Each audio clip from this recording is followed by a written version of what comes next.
O que seria um alofone, né? Então esse é o assunto do vídeo de hoje. Tentarei descobrir isso com a ajuda deste livro aqui, Fonética e Fonologia do Português. Estou construindo uma playlist sobre este assunto específico de linguística, né? Sobre essa área, na verdade, específica de linguística, que é fonética e também fonologia.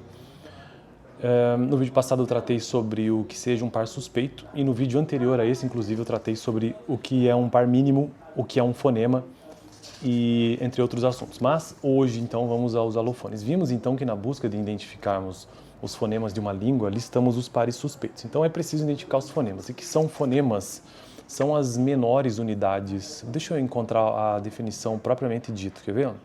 Um dos objetivos da análise fonêmica é definir quais são os sons de uma língua que tem valor distintivo. Então, o fonema é aquilo que tem um valor próprio na língua, que é diferente de fone, né?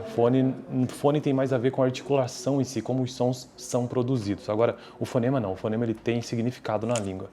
E, inclusive, faz distinção entre palavras. Por exemplo, o par mínimo, faca e vaca, veja que a estrutura é a mesma da palavra, né? Faca, aca e vaca, aca. A única coisa que as diferencia é a existência desse fonema. Então, no caso de faca, faca, e no caso de vaca, vaca. Ambos são fonemas. Então, basicamente, isso é um fonema.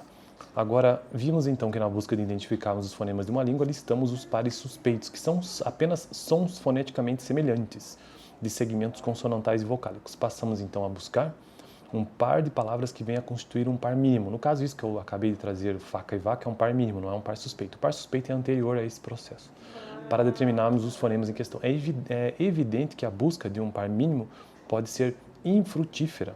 Assim, quando não encontramos pares mínimos ou análogos para dois segmentos suspeitos, concluímos que os segmentos em questão não são fonemas. Note que aqui estamos considerando sons foneticamente semelhantes. Isso exclui pares de segmentos sem similaridade fonética, como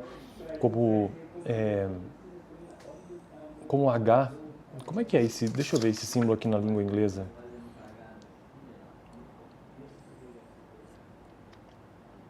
No caso do, entre aspas, H, né, que seria o house, da palavra house.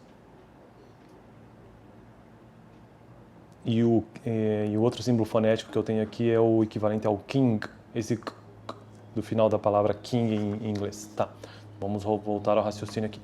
Isso exclui pares de segmentos sem similaridade fonética, como H e N, ou seja, o house e o king, esse em inglês. Se não conseguimos caracterizar dois segmentos suspeitos como fonemas distintos, devemos buscar evidência para caracterizá-los como alofones. Então aqui que entra o assunto de um mesmo fonema. Alofones ou variantes de um fonema são identificados por meio do método de distribuição complementar. Então, alofones são variantes de um mesmo fonema. Então, respondendo esse vídeo de hoje, até aqui quase 3 minutos e meio, para descobrir que um alofone é nada mais, nada menos do que uma variação de um fonema.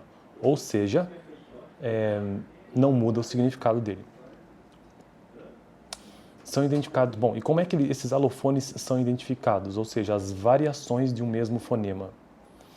Não muda o significado. Pode ser que mude a forma como ele está apresentado, mas não muda o significado, pelo menos o que eu estou entendendo até agora, né? É o mesmo fonema, por meio do método de distribuição complementar.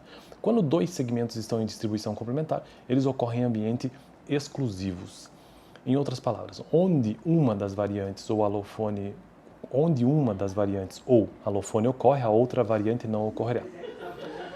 Essa distribuição deve ser válida para todas as palavras da língua em questão. Veremos oportunamente em exceções caracterizarão palavras estrangeiras ou empréstimos. O procedimento de identificação de alofones a partir do método de distribuição complementar é ilustrado considerando-se a distribuição de segmentos t e t no português de Belo Horizonte, né? Que seria o dialeto lá da cidade de Belo Horizonte, pronúncia que geralmente ocorre em áreas da região sudeste. Então veja alguns exemplos para eu finalizar esse vídeo, para a gente entender melhor o que é o alofone. Então, tatu, que seria o dialeto ou a pronúncia que eu tenho aqui em Curitiba, tatu. Tudo, tudo. Tinge, tinge, tinge. Trevo, trevo, trevo. São palavras que eu estou mencionando e depois tentarei trazer a diferença.